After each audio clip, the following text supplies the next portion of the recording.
There is a massive wildfire going on in the LA area. It's absolutely devastating to local homeowners, and it is historically quite large, as burning down quite a large amount of acreage, a large amount of homes, and forcing many to flee, as it is, I think, the largest or most damaging fire for, I think outside of maybe one other fire in 2015 for the last decade or two. So it's a quite devastating fire. Now, the reason why it's so devastating is multivariate. But the simplest explanation is that there was a drought, and so it was very dry. There was not a lot of rain. And then there was 100-mile-per-hour winds, and then somewhere, somehow, flame caught. And in that environment of having a drought with 100-mile-per-hour winds and a part of the country that just has a lot of fires, that started a disaster. And it spread quite quickly. Now, how exactly that fire started, we do not know. And with as many homes that has been lost, with how much attention it's gotten, with how much damage it's done, with the images everyone's seen, with the devastation of, I think, like $225 billion to the LA area, it's gotten like a lot of attention. And there's legitimate conversations to be had about the future of fighting fires in the Los Angeles area and in California or anywhere where there's going to not only be, continued existence of what I guess you can just call it fire country. That means areas of the country that are more likely to catch fire during certain periods of the year, but especially with droughts and very high winds. But also how those natural disasters will likely intensify as the effects of climate change continue to take hold and we come to grips with something that human society, especially modern human society, has never had to deal with. Okay? And you watch that, young youth documentary Ice Age. I think that's the last time we've had to deal with gigantic climate changes. Okay? I like the squirrel in that. Squirrel, right? He is a little squirrel. Point is, though, there is legitimate conversation about how much more money should be invested in engineering, in maintenance for fire crews, and I know the LA fire chief has complained about needing more funding in that area. There's legitimate conversations to be had about getting more staff for these fire departments, getting more firefighters. There's conversations to be had about fire prevention and a lot more investment in fire prevention to try to stop these fires in the first place, about trying to improve the logistics of water transportation so that if there's water in one area, it can quickly be moved to another area to support firefighting efforts. But at the end of the day, this is not the conversation that is dominating much of the headlines. The conversation that is dominating much of the headlines is lesbian firefighters in LA let houses burn down. And it's complete nonsense because people are looking at like one TikTok or one diversity or inclusion video and they're thinking, oh my gosh, this is what they were all doing all the time in the LA area, and this is why this happened. And so they're like, instead of focusing on the 100-mile-per-hour winds and drought that would make fire and devastation by fire likely in just about any area, they're concentrating on the woke angle because it's politically convenient, it's one of the top clickable issues, and it's what they are choosing to focus on. And so instead of talking about the fact that in 7 days we're going to have a president inaugurated who doesn't even believe in climate change while we're dealing with these fires, we're instead talking about conditioning aid to California because they're scared that too much money is going to lesbian firefighters. Now, that's not the only reason why people want to condition aid to California. There is legitimate, management reasons, but we didn't have this conversation in North Carolina. And I think it was Thomas Tillis. It was the senator from North Carolina who had to stand up recently on social media and say something. I know it wasn't on social media. It was responding to some reporter. But he had to get up and say something to the effect of, I don't like the idea of conditioning aid to California as we're seeing this huge call for it. Here it is right here. GOP Senator Tillis, whose state was devastated by funding, says he opposes the idea of conditioning federal disaster aid. I would ask those folk to put themselves in the same position as people from Western North Carolina. You got to be consistent on disaster supplemental, period. And this is important. This is super important because as much as there might be issues of mismanagement, we do not let Americans suffer to prove a point to bureaucrats. That doesn't make any sense to me, especially if the point you're trying to prove is about wokeness or DEI, and so we're letting people freeze out in the cold. And while people are saying, oh, wokeness, DEI, it's all nonsense, it's all craziness, if you are saying something silly and then you say something silly and you don't like the effect it's having on hiring, and so your reaction to that is, I don't like how this could affect quality of service or quality of disaster response, so I'm going to undermine disaster response myself by trying to stop the finances from going where it needs to go. Like, oh, I don't want to waste money. You don't want to waste money. These are American citizens. These are American citizens. They're freezing. They need their homes. It's not a waste of money. And trust me, I'm sure I could find other things that the government is doing, including things that conservatives would support, everybody would support, that is probably going to have a higher overhead cost than getting this support to Americans desperate on the ground right now. And on the idea of politicizing it, if you politicize it, then in like 5-10 years, when there's a huge disaster or whenever in a red state, you could get the situation where, hey, if you want this response, you want this aid, you got to do this, you got to shit, and it's going to be a political issue where they're going to see it from our eyes, and they're going to be outraged because they're going to think the issue is stupid. You're like, oh my gosh, you think we need to stop sending this in until we do this on abortion? That's crazy. That's crazy. What does that have to do with disaster relief? Well, I don't think lesbians or DEI or many of the stuff that's being talked about has anything directly to do with the fire response. Anyway, we will see. We will see. But that's the problem I'm having right now. I think the focus is pretty bad. But we can still delve into that focus and see exactly what we're choosing to spend our time mouthing off about as people's homes go up in smoke. Oh, I don't need to do the coming up thing. Skip. Okay, let's watch the Piers monologue for once. Newsom. When a politician scolds an opponent for playing politics, it's normally because they don't like where the politics is going for them. Of course, California Governor Gavin Newsom didn't start the wildfires that are devastating Los Angeles. Neither did the small army of local officials and fire chiefs whose records and prior statements are now under the microscope. But they stand plausibly accused of chronic collective mismanagement with appalling and deadly consequences. I want to know the answers. So I'm the governor of California. I want to know the answer.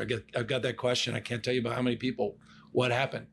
My own team saying what happened, and I want to get the answers. Mr. Newsom, you are the governor of California. It's the people who want answers from you.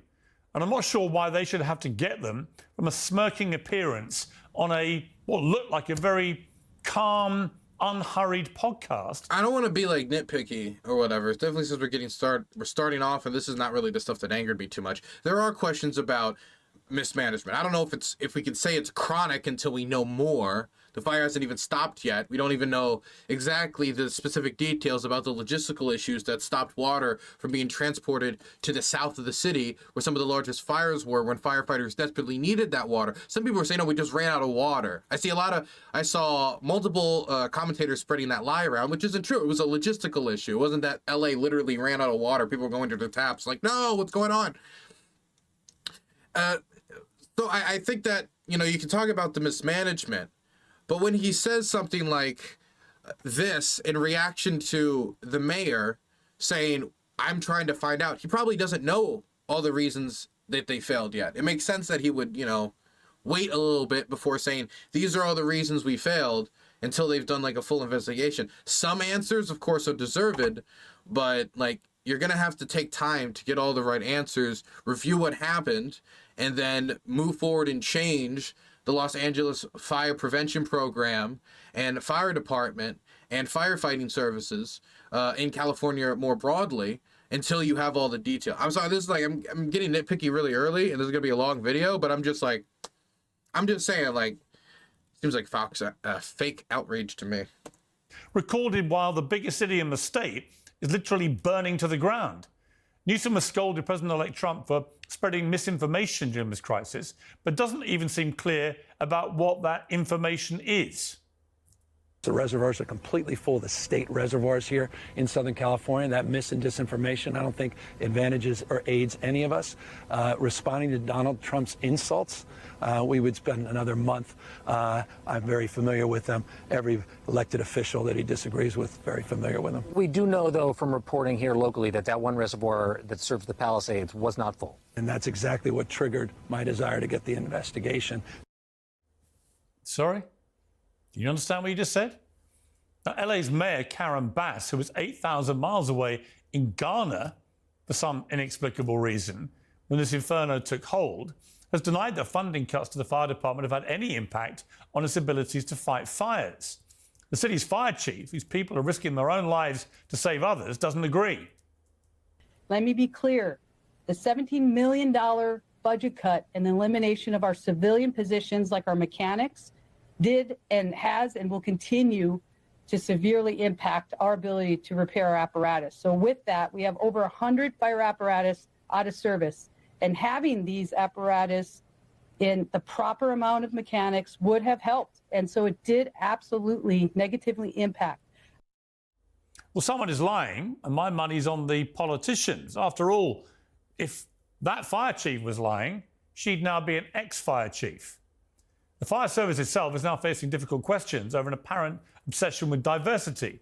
This clip of an assistant fire chief, released as a promo for its DIE policies, has aged like sour milk. You want to see somebody that responds to your house, your emergency, whether it's a medical call or a fire call, that looks like you. It gives that person a little bit more ease, knowing that somebody might understand their situation better. Is she strong enough to do this? Or you couldn't carry my husband out of a fire, which my response is, he got himself in the wrong place if I have to carry him out of a fire. Well, now hundreds of thousands of people are in the wrong place, and they couldn't give a damn whether the firefighters are black, white, or bright green, let alone their sex. That is a crazy thing to say. That is a crazy thing to say in a fucking interview. Are you physically strong enough to carry my husband? Don't get away from fire. That is wild to say. But I don't. This to me is like bad PR nonsense. Why are we focusing on this? This is just like clown show stuff. This is the we just waited for this disaster, and now we're doing the circus. We're doing the circus. This is entertainment television. This is what this is about people burning. And it'd be one thing if, like, you know, the main focus that we're going to get in this is going to be, wow, let's talk about management. Let's talk about water politics, which is almost as interesting as gas politics we talked about earlier. But water politics in the LA area is real. Like talking about, for example, what type of crops deserve how much water for how much economic production they're offering the state, and how many people they're employing in the state, and how much more that water could be more effectively managed. Like these are real, like fire prevention, these are all real conversations, but instead 50% of it is talking about too many like lesbian firefighters because of like pretty goofy clips like that. And the clip's goofy, and you can be like, yeah, that doesn't deserve too much over time, you know, like making silly videos like that, and it's bad PR. But I think you're making a mountain out of a molehill as people's fires are burning down. And instead of talking about, you know, this little molehill, maybe we should focus on the burnt down buildings, 100-mile-per-hour winds, and, you know, what we can do with fire prevention. You know, stuff focusing on the fire and not what people do in the privacy of their own home with other firefighters or with their significant others or whatever. Sexuality or anything else. They just want to save their lives and their homes. The comedian and radio presenter Adam Corolla, who I will interview later in the show, gave this testimony before Congress in 2017. I graduated North Hollywood High with a 1.7 GPA. I could not find a job. I walked to a fire station in North Hollywood. I was 19. I was living in... Jim donated $5, and he said 500 fire trucks using fire hydrants at once. Oh, 1 second. Oh, my goodness. And went away immediately. There we go. 500 fire trucks using fire hydrants at once. Of course, there will be stress on the system. Most red states don't have 500 fire trucks. California is the best. And the thing is about the budget issue, which it is true that there was a $17 million budget cut, there was also another budgetary increase for wages and more money allocated for fire trucks. So there in some areas the budget was cut, but in other areas the budget was actually increased. And I believe once all is said and done, there was actually a slight budgetary increase for all of 2024. That's not to say that the 17 million cut, including the cut that affected maintenance for the fire department, as the wages, like if you locate money to wages, it goes to wages. It's not like they said the fire department was like, oh boy, go get the gold doubloons in the fire department's safe. If you pass money for wages, it's got to be spent on wages. If you pass money for fire trucks, it's got to be spent on fire trucks.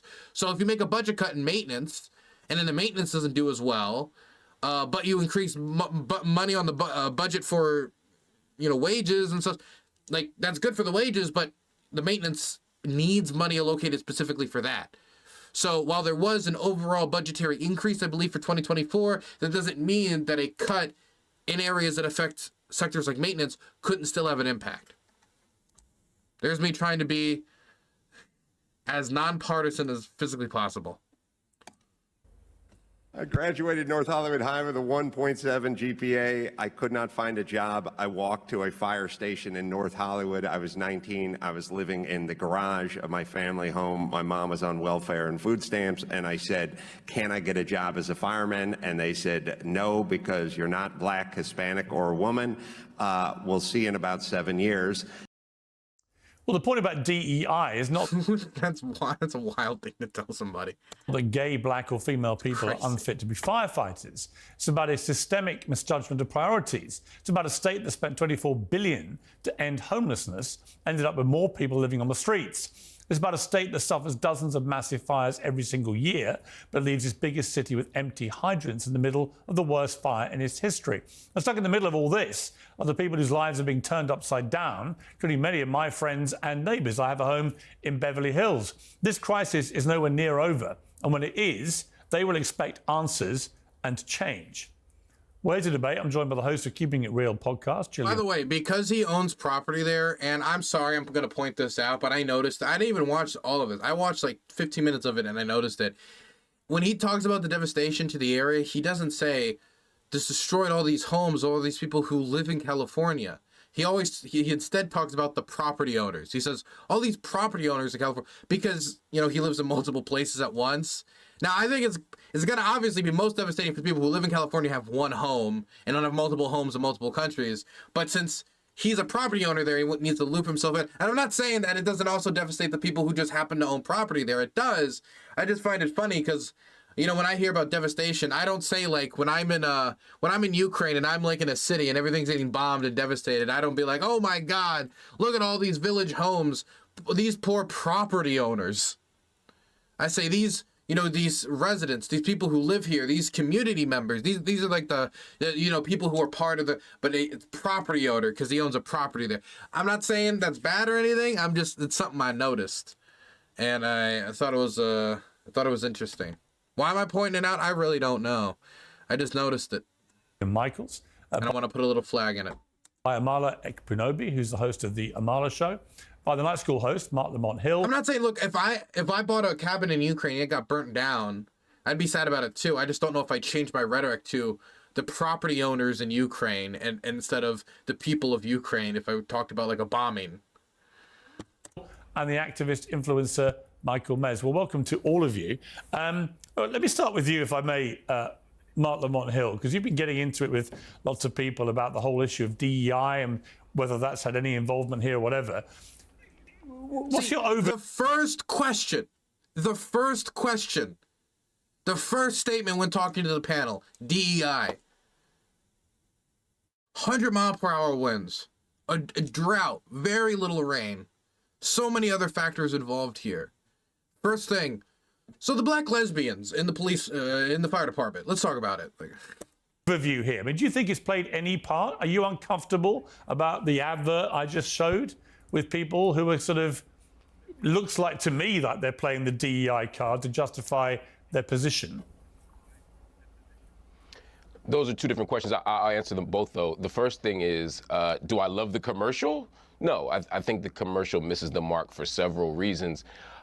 and it doesn't get to the heart of why you would want a DEI effort at the fire department. At the end of the day, the most important thing, as is the case whenever you have any kind of intervention like this, is that qualified people are there and that everyone has a fair shake at a high quality job, that no one is underqualified or unqualified for the job. In terms of the fire, which is your first question, I don't think that DEI has anything to do with these fires. I think there's plenty of blame to go around, and a lot of it has to do with Democrats, Democratic mayor, Democratic governor, Democratic councils. I mean, there's a lot of criticism to go around. There's a lot of targets here, but DEI to me isn't the issue here. I'm more concerned with how the police were overfunded and fire departments were underfunded. I'm interested in climate change and having that conversation. We have to have a conversation about the kind of homes we have and the kind of homes we build these days. There are lots of things to talk about, but I don't think DEI is the blame here. Marc Lamont-Hill, right on the money. Last time I saw him perform very well. Hoping to see a similar performance today. But yeah, I mean, like, no reason for me to talk. He said it. Okay, Jillian, you lost a home in a previous fire in LA in 2018. You've had to evacuate your own mother in these fires. I've got to say, you know, my place is in Beverly Hills, which thankfully has not been hit yet, although the next 48 hours will be pretty crucial, I think, as to what happens, because the Santa Ana winds are going to come back with a vengeance, we're told. And if they head northeast, as they did a couple of days ago, and they jump the 405 freeway, then everyone in Los Angeles knows what that means for Bel Air, Beverly Hills, and potentially everywhere else in the city. So these are pretty scary times for everyone who has a property there. What do you feel? I mean, as someone who's watched this play out before and suffered a horrible loss yourself, what do you feel about the blame game, the accountability part? Well, I think that leadership in California is absolutely accountable for this. They are the ones who are in charge of mitigating these kinds of disasters. And I want to play complete devil's advocate here. Let's go with, we do know that California is prone to wildfires. Santa Ana winds, we all know this. And that's not devil's advocate. That's just saying a fact. That's not... I'm sorry. Let me... I'm sorry. Like, let me play devil's advocate about this Earth really being round. Look at the sky. The moon looks like a circle, huh? Like, you know, it's not playing devil. It's whatever. I'm not a climate change expert here, but if we play that card, and I'm more than happy to do it, you should have been that much more prepared.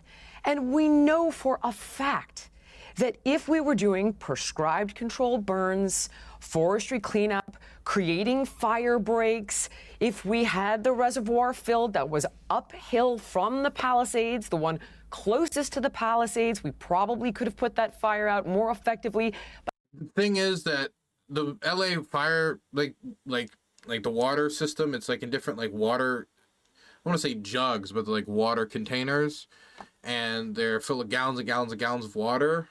Like tons of it, and they have these different containers at different points in the city that then funnels water to the fire hydrants, and the amount of water in there, the just ton of water in there adds pressure, which then gets the water into the fire hydrants and allows it to like when you open a fire hydrant, it sprays out hard, and that's the point, right? Now, if you use a ton of that water and you decrease the amount of it enough, you won't have no water, but you'll decrease the pressure enough that by the time you're taking out the hose and you're trying to spray out, it's just getting very little. It's not that effective. You're not going to be doing a lot of good work.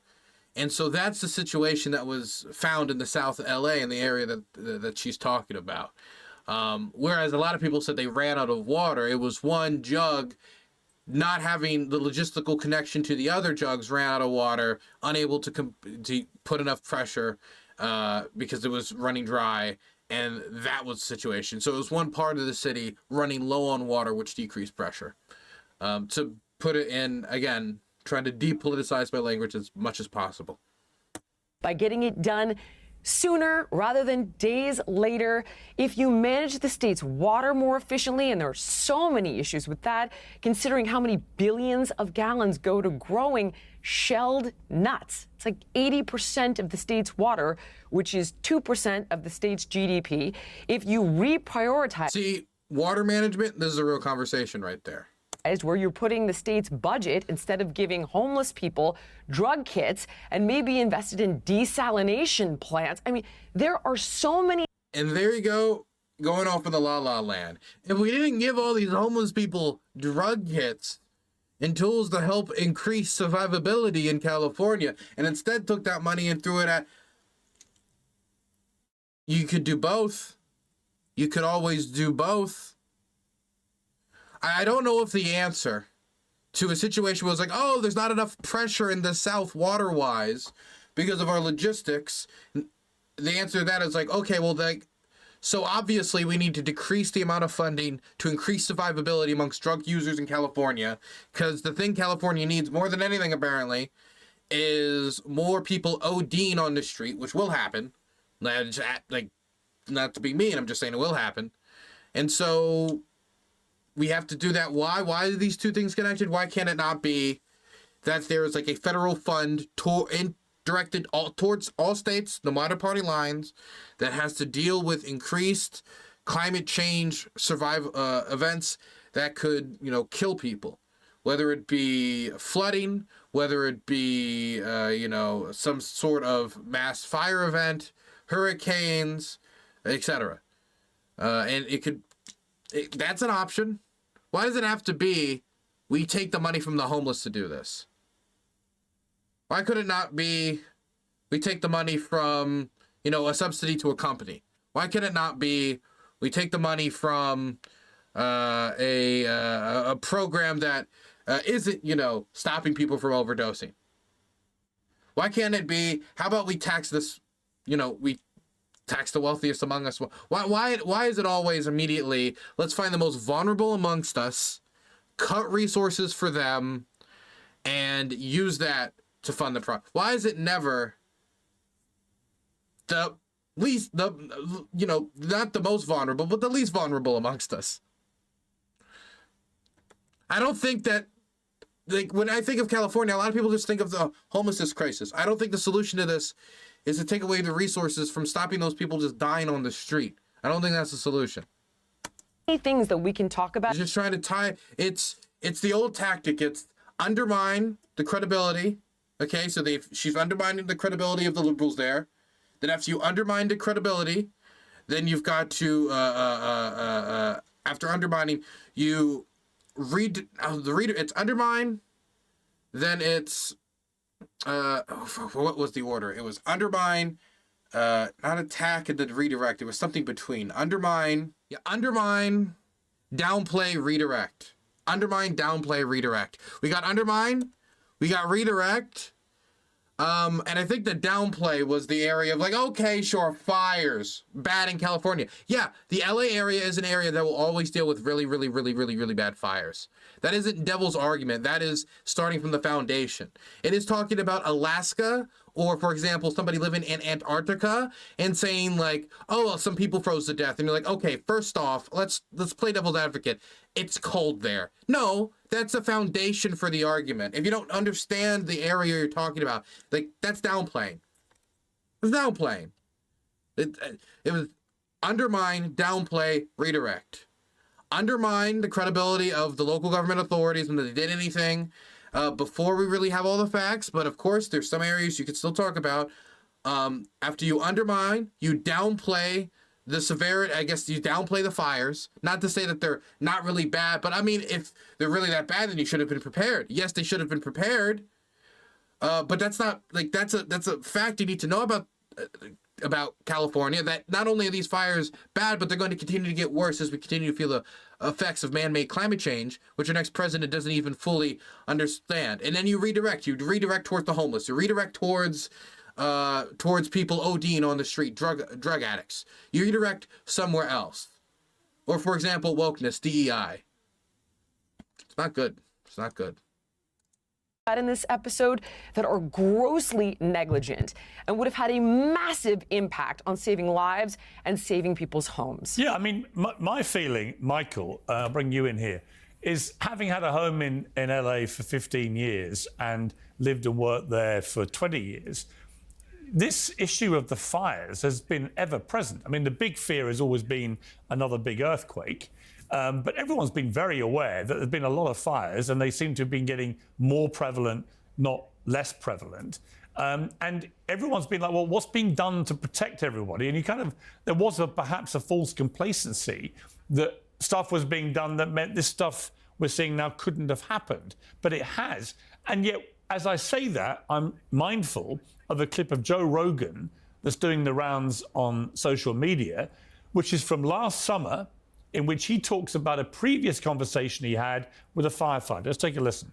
I talked to a fireman once. This is one of the reasons that freaked me out. And he was telling me, he goes, dude, one day, he goes, it's just going to be the right wind and fire's going to start in the right place and it's going to burn through LA all the way to the ocean. And there's not a fucking thing we can do about it. I go, really? He goes, yeah, we just get lucky. He goes, we get lucky with the wind. He goes, but if the wind hits the wrong way, it's just going to burn straight through LA, and there's not going to be a thing we can do about it. Because these fires are so big, dude. When they're talking about like thousands of acres that are burning simultaneously with like 40-mile-an-hour winds. And the wind's just blowing embers through the air, and those embers are landing on roofs, and those houses are going up, and they're landing on bushes, and those bushes are going up, and everything's dry. And once it happens in a way where it's so spread out that there's nothing they can do. Now, I mean, Michael, very prescient there. So people can't claim they didn't think this might happen. Literally, Joe Rogan, the biggest podcaster of the world, is openly telling everybody what a firefighter told him was likely to happen, and that was a few months ago. What is your take on what you think has really been behind all this? Well, I think that in terms of what actually caused this fire, we're still trying to figure that out, but it's clear that LA is a city that's built in a fire zone. Wildfires are endemic to the land. And we need to take that into account with the way that we govern this city and the way that we budget for emergency services and fire prevention. And you know what sucks? It feels like 50% of this video is like people talking about like rational, like water management or like stuff you would expect to hear in a conversation about this for people trying to learn about this for the first time. And then you get to the other half and it's just woke, DEI, lesbian, homeless people are destroying LA with fire, with you know, fire flamethrowers, and it's nonsense. It's so aggravating because I mean, even if you believe it is causing some amount of a hiring issue amongst any industry, if you don't like DEI, how much of an impact is it having in a situation like this, where it's like, for example, you know, let's say the Russians nuke an American city, and they took advantage of like cloud coverage or some amount of situations in order to nuke an American city. And at the end of it, everybody's just like 50% of the conversation is, oh my gosh, the cloud coverage and this new technology they had. And oh, they had spies here that cut the wires on the intercepting technology that we could have used. And 50% of the conversation is that. And the other half of it is, you know, I really don't like this CIA hiring program that made it so that we had like 50%. They tried to work towards eventually have 50% women on controlling, you know, missile defense systems. Now, if you go and you find out that the women they were hiring were morons and they were literally just trying to meet a quota and that had an impact, then you can make a real hubbub about it. But until that happens, why not make a hubbub of the stuff you know about the defense systems being cut, about the new technology, or for example, the 100-mile-per-hour winds, the drought, the 17 million that was cut, the money that was needed for engineering, the problem with logistics in the Los Angeles water system. Instead of saying the homeless or the this or the that, or stay in the realm of what we know. And if you are going to speculate, clearly indicated for an audience that in the modern age is not necessarily the most media literate. I think that the city leaders do need to be held accountable for managing and preventing fires in a realistic way. We only spent $42 million per year on fire prevention. And I think we need to talk about how that budget is being allocated compared to other spending, like billions of dollars going to policing and you know, the repairs on a reservoir that should have taken a week have taken more than a year. I think that those types of things absolutely should be coming under the magnifying glass. But I think that the point that Joe Rogan made in that clip is right, that this type of thing is going to happen. It's impossible to prevent fire devastation in the city of LA, but we can definitely mitigate it, and we need to be doing a really good job at mitigating it. And I think that this fire is showing that there are some gaps in our plan. It's really tragic. Yeah, I mean, it's an absolute tragedy. And there is an argument, Amala, that no one could have done anything to stop something quite like this, because it's been a freakish set of circumstances of a Santa Ana wind, which anyone, as I say, if you live in LA long enough, you know all about the Santa Anas. They come like the Mistrals in France, and when they come, you wake up and a lot of howling wind, and your garden's covered in crap, and we're all used to it. What's different here is the winds were at 100 miles an hour. That's hurricane force winds, and it coupled with a fire. And when you have 100-mile-an-hour winds, why not open with this instead of the DEI? It's whatever. Blowing across a city with a fire. That's what makes it even crazier is Piers, because he's a property owner, he knows like something about these winds. He's saying these are hurricane force winds.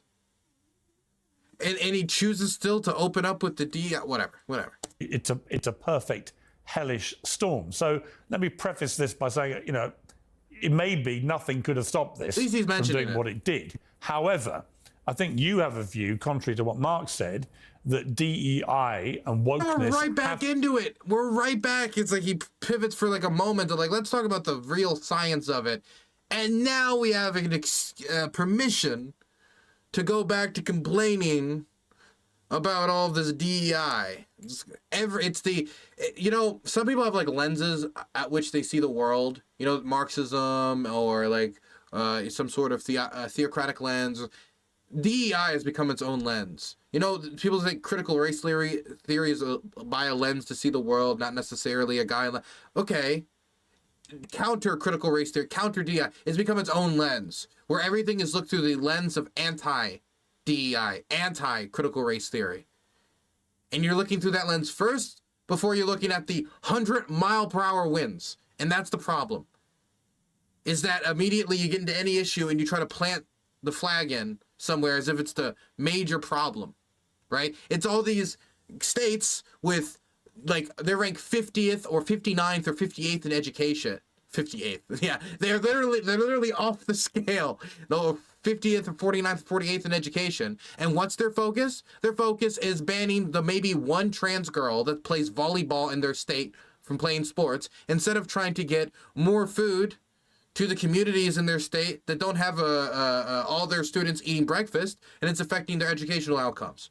They're not working on trying to better, just the focus is so out of whack. Like if you're talking about educational outcomes in your state, don't focus on stopping the girl from playing volleyball. Focus on getting them the school resources that they need. Make it so the teachers don't have to buy school supplies. Make it so every student has a meal. Make it so everybody has some amount of professional mental health care wise to make sure that the kids, you know, they can concentrate on their schoolwork because they have things settled up there, instead of focusing on this nonsense. And that's what it feels like we're doing right now.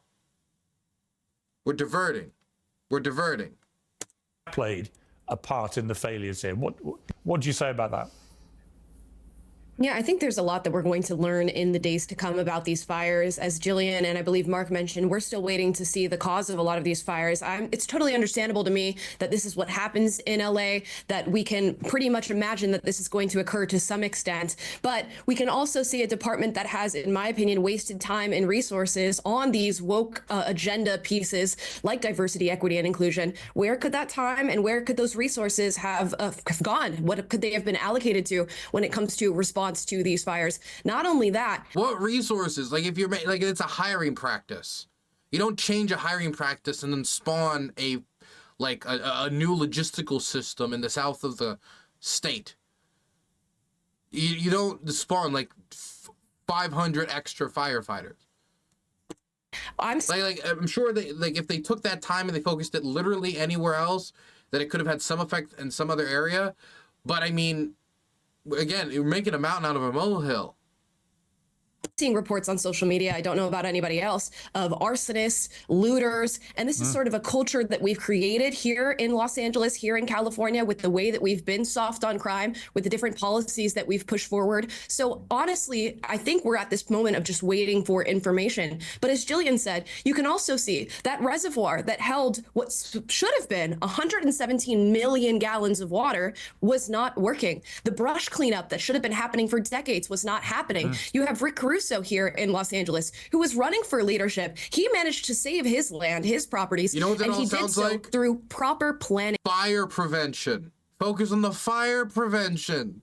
and being proactive. So what could we have done in this city? Probably None of this seems like, well, we were going to actually clean all the brush, but all the fat, lesbian, disabled people couldn't go out there and clean up all the brush. And so, because they were too busy, you know, explaining their pronouns. There's nothing like that. It's nothing like just everything. Like, it's like they're 50% talking about like a real issue and then 50% like writing fan fiction. a lot. Yeah. I mean, Marc Lamont-Hill, you know, I saw you shaking your head there, but I'm not quite sure what you're shaking your head about. Yeah, Because anyone who's lived in LA, like I said, it's been clear. Two things have been clear. Newsom has had a lot of rhetoric about being tough on crime and sorting out the homeless problem and so on. And the complete reverse has happened. You know, even in Beverly Hills, where I live, and I go to lots of other parts of the city when I'm in LA, but even in Beverly Hills, the degree of homelessness, the degree of crime, violent crime involving guns, right in the middle of Beverly Hills at lunchtime, shootouts in restaurants and things, that never used to happen, I can tell you. It was never like it is now. So there's no doubt to my mind that when Amala says what she said there about issues like the crime increasing and so on, it's indisputable. If you live there, you know it. Right. I mean, if one were not watching this video and only hearing it, they would think that I shook my head when we were talking about crime and homelessness.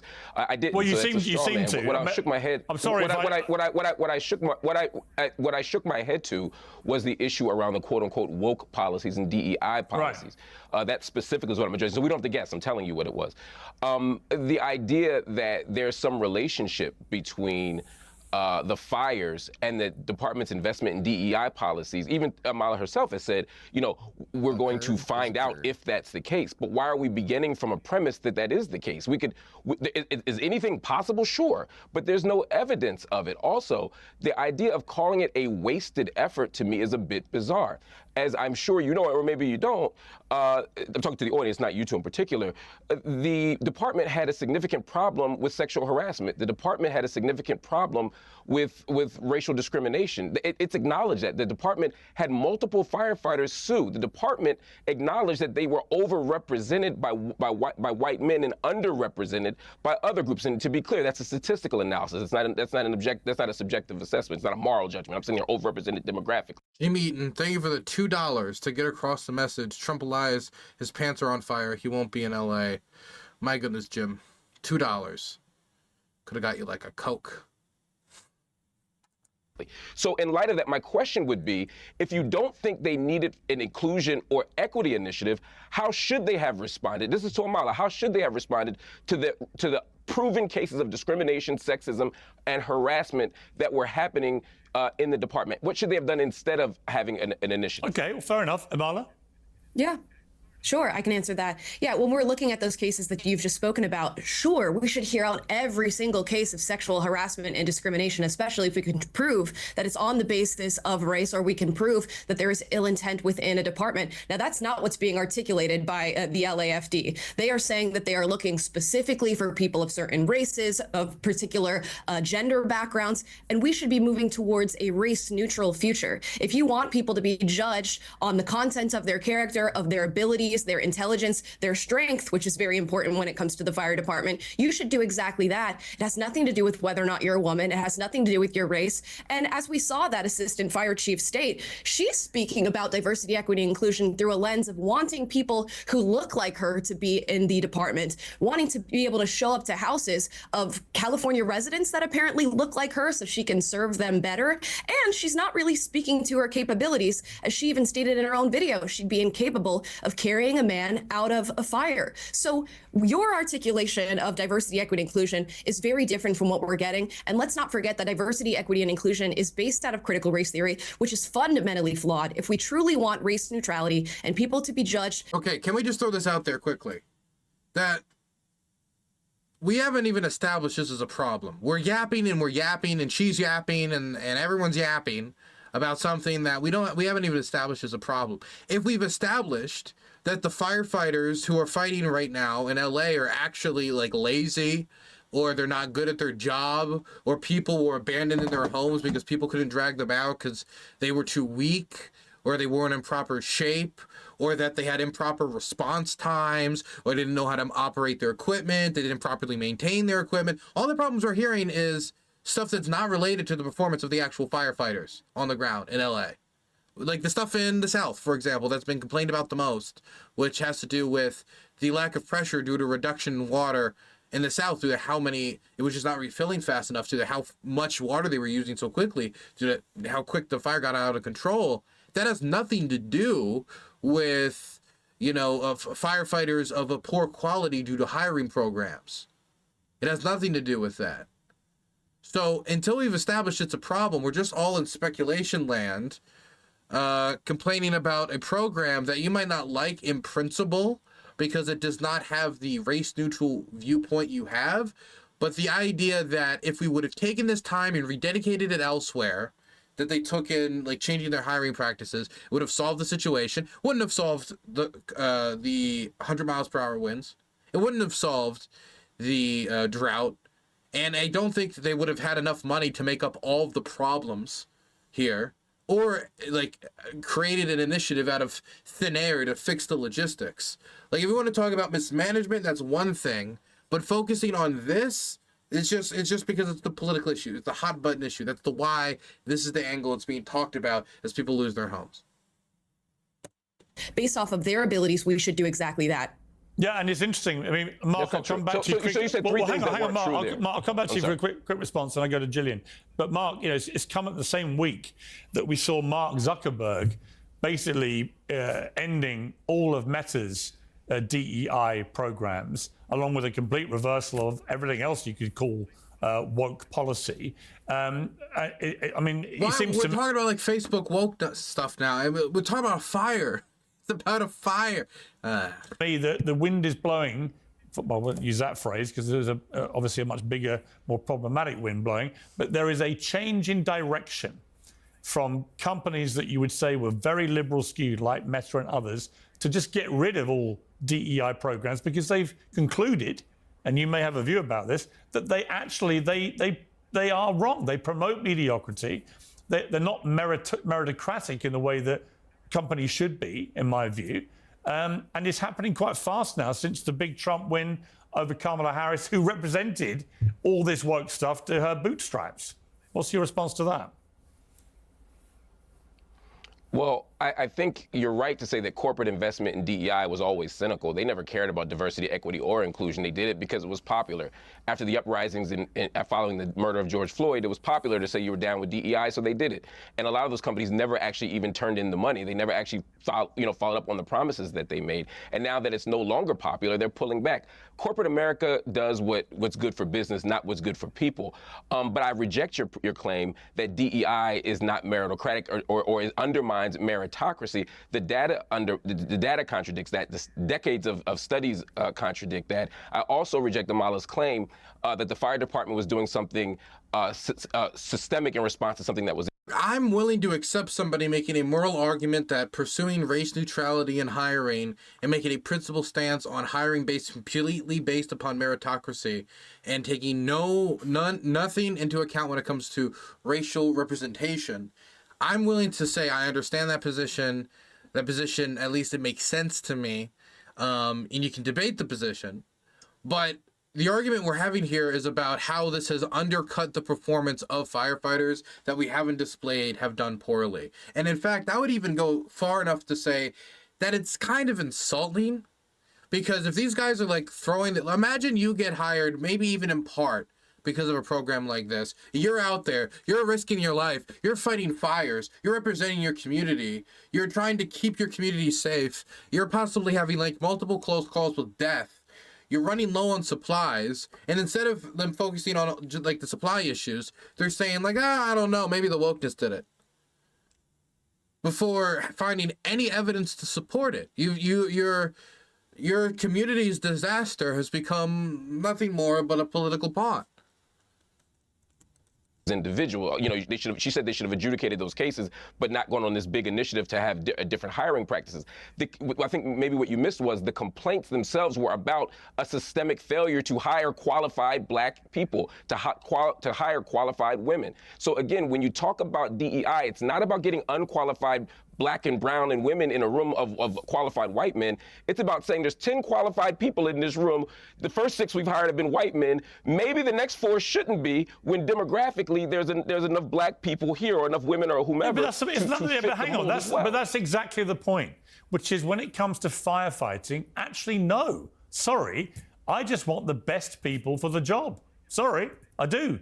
If I'm a homeowner in LA, I don't care what colour they are, what sexuality they are, what gender they are. May I ask you a question about that, Piers? Hang on, Marc. I don't care about any of it. I just care, are they the... But it's just, look, I'd understand if this was like a small town of 1,000 people and there's only like 7 black people in the town and you need half of them in order to make the fire department representative or something.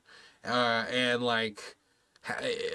half of those recruits are like not good hires, but you hire them anyway and they perform poorly and then you start complaining about the program. And then this is also a scenario where I can maybe even see maybe it's more feasible. Now, I think it's less likely that a community would institute such a policy. But when we talk about Los Angeles, this is one of the largest cities in the world. I'm sure they can find enough competent black firefighters in a city that gigantic.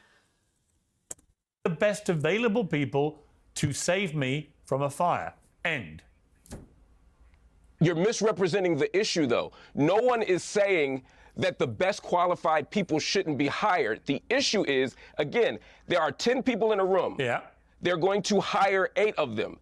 The first 6 they've hired have been white men. Yeah. Of the remaining people, there are qualified white men and qualified black men and qualified black women. The issue historically in that department has been, even when the women have been qualified, even when the black men have been qualified, they still have not gotten hired. It's not that black people have gotten not hired and they're unqualified. It's they've been qualified and not hired. And so they're trying to respond to that by being intentional about saying, hey, let's bring in some qualified black people to augment the qualified white men as well. So no one wants an unqualified firefighter. You know what I mean? No one wants an unqualified surgeon.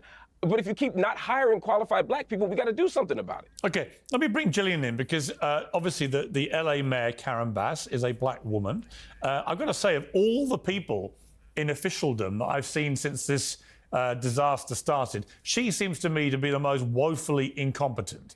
One, when it started, there had already been warnings that there may be a big fire issue coming. And she gets on a plane and she goes all the way to Africa to the inauguration of the new president of Ghana. Now, this is someone who the New York Times has established 2 years ago, actually said on the record while campaigning to be mayor, not only would I, of course, live here, but I wouldn't travel internationally. The only places I would go would be DC, Sacramento, San Francisco, and New York, in relation to Los Angeles. And yet there she is at the inauguration of an African president while her city's burning. And when she came back, she was jumped by a very good journalist from Sky News here in the UK, David Blevins. And the response was pathetic. Let's take a look. Madam Mayor, David Blevins from Sky News in the UK. Fire chiefs say that they're really stretched to the limit and running out of water. What have you got to say to that? Me, okay? Have you no response to that? Do you owe citizens an apology for being absent while their homes were burning? Do you regret cutting the fire department budget by millions of dollars, Madam Mayor? Have you nothing to say today? I mean, I'm sorry, Jillian, that was just so pathetic, wasn't it? I mean, she's the mayor of Los Angeles. Say something. It is like a terrible, like, look, Sky News, I'd hear Sky News, I'd immediately know this is reputable. Like, you might think that maybe this is some random person pretending to be Sky News, but Sky News is known. So this video is going to be posted somewhere. You're just landing. You should be smart enough so that you like some response, something. If you're going to be stuck in that environment and you can't just quickly walk away and remove yourself from the situation, you should give some sort of response. And it is bad that she was out of the country. Now, I actually do not know, and I'm going to ask you guys, was she out of the country when the situation started, or did the situation start and she left the country? Or I sneezed, or did the situation start and she left the country, then came back? Either way, immediately once the situation got out of control, she's the mayor of Los Angeles, she should come back. Out before, I believe that makes sense. It wouldn't make sense for her to leave at the start. It's not like the same with Ted Cruz, where the freezing started and that's why he decided to go to Cancun with his family to get away from it. Karen Bass, she was over in Africa, it started, and then she came back. Now, immediately once the situation got out of control, she should have taken the first flight, paid the extra for, the situation, say, I'm very sorry, but I am the mayor of the city. It'd be one thing if she was president and she was on an important foreign diplomatic mission and she was like fighting for peace. You're the mayor of Los Angeles, talking to somebody getting inaugurated in an African country. Maybe you're talking about some possible economic investment deal, maybe something, who knows?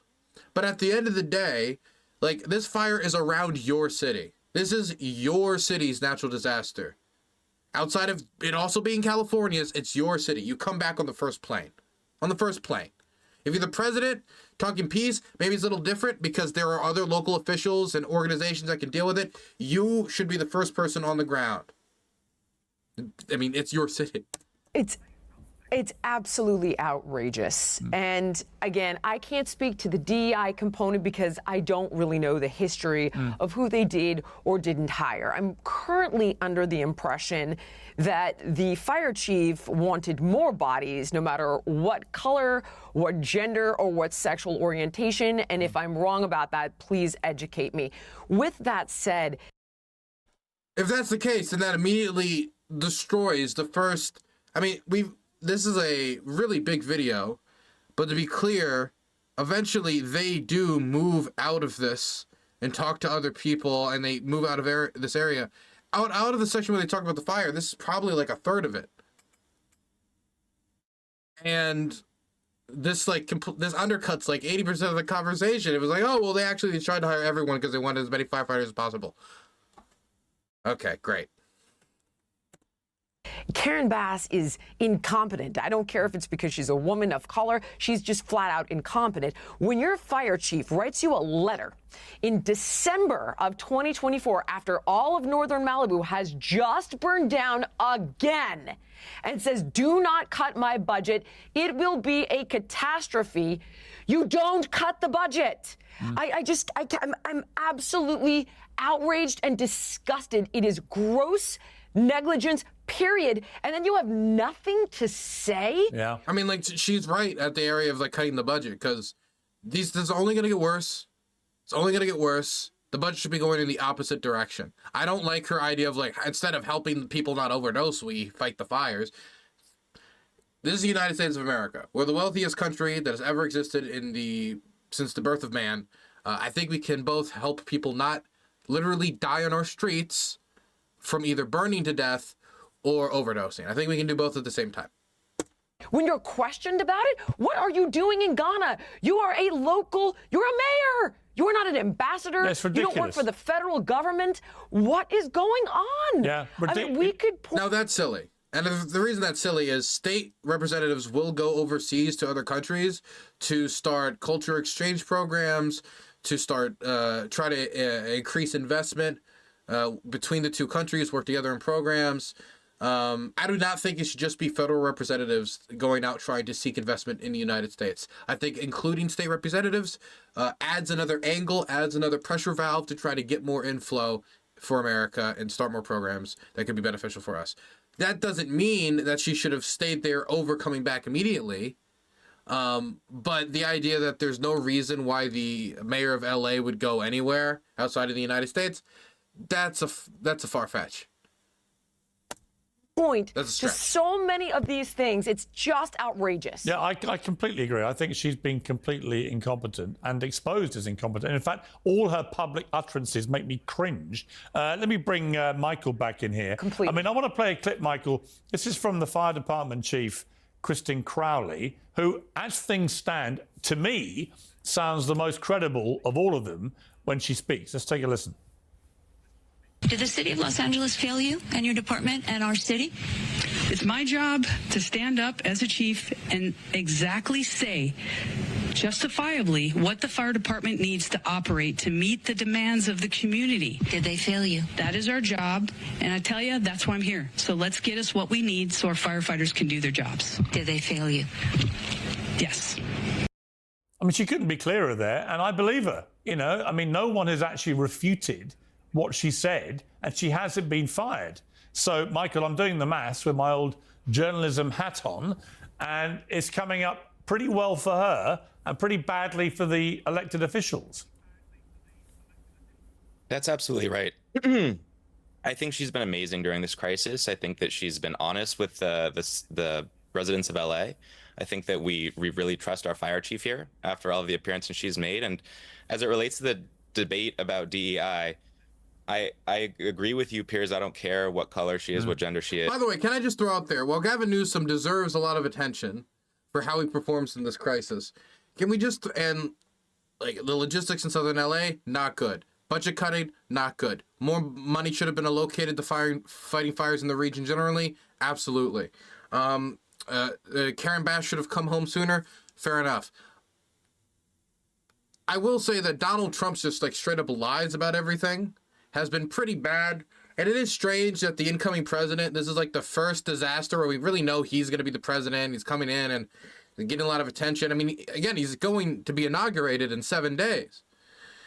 And he's going out there talking about make-believe. Not what was the thing I heard? He went out there and he said that Newsom tried to was given a water restoration declaration that could have directed millions of gallons of water to areas now burning. Right, so areas that are on fire in the south that they were running out of water because of the lack of pressure in the system due to the water drying out and the drought. He was saying that there was a water restoration declaration that Newsom could have signed that could have gotten water just there, but he refused to sign it. So it was as if Newsom himself denied water to these burning communities. He just completely made up. He just made it up. It's complete nonsense. And when you're making up like fake solutions that were there that could have been there, it makes it harder to find an actual solution if we're spending our time talking about fake solutions in the moment where we actually have the nation's attention on water politics and fire prevention. Not to mention, it's also just not good to misinform people and lie.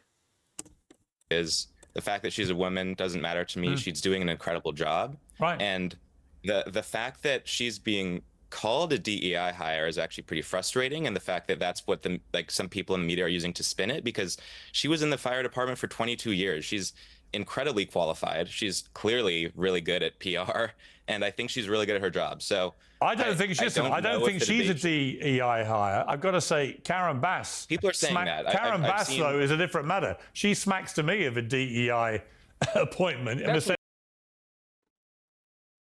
She's not a DEI appointment because she's an elected official. She was voted on by the city.